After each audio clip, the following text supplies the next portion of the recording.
break time! Oh, mainit po talaga ang panahon ngayon, no? Kaya iwasan niyo yung matutuyuan kayo ng pawis kasi hindi magiging maganda ang pakiramdam ninyo. At na-experience ko na yan kahapon. Yung ang init-init, tapos nag-gym ako.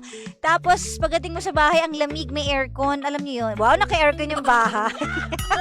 So, alam niyo yung init-lamig, yun yung delikado po talaga eh. So, as much as possible, magdala kayo ng towel. Kahit small towel na pampunas sa likod para hindi kayo natutuyuan ng pawis. Medyo kakaiba talaga ang panahon natin ngayon kaya pinag-iingat tayong lahat.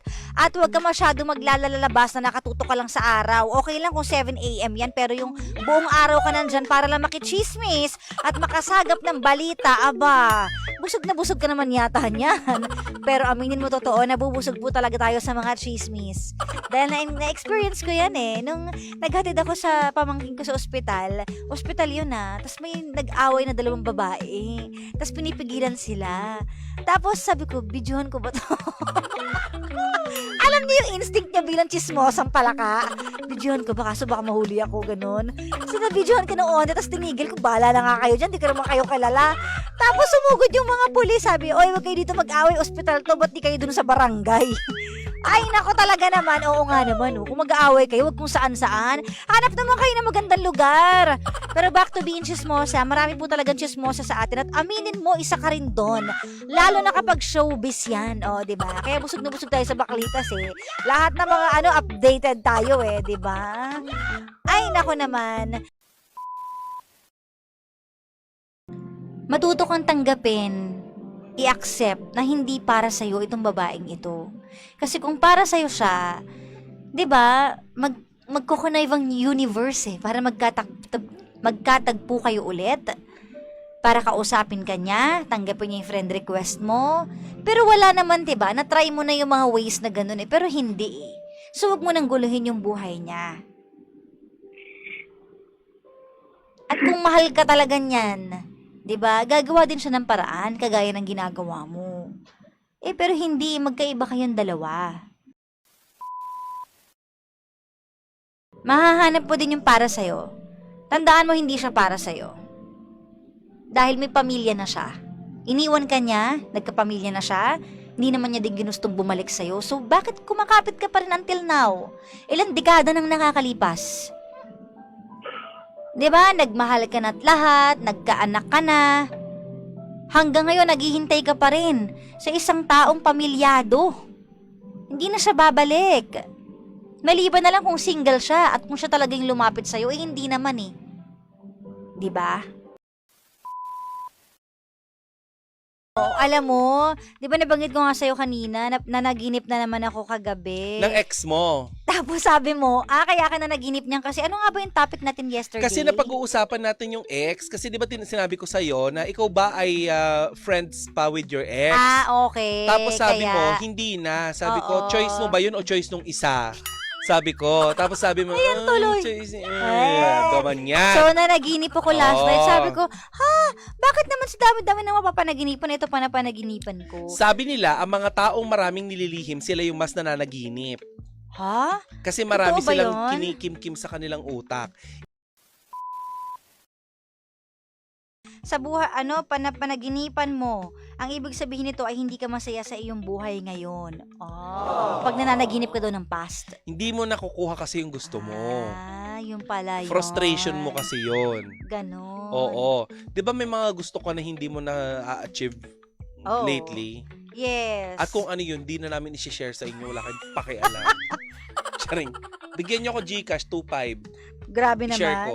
Hindi mo pa rin naman i-share eh. Oo, hindi. Diba? Hindi. Tas, Friends kayo. na kami. Ikaw lang naman tong hindi nakikipag-friends sa ex mo eh.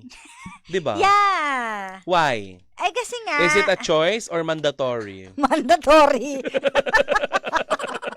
Talaga? Hindi naman sinasabing mandatory pero syempre alam mo na. We, hindi sinasabi pero Hindi pinapadama sinasabi. sa'yo na ayaw niyang makipagkaibigan Pinapadama ka. siguro. Ewan ko, hindi ko alam. Bakit nga ba? Hindi ko rin alam.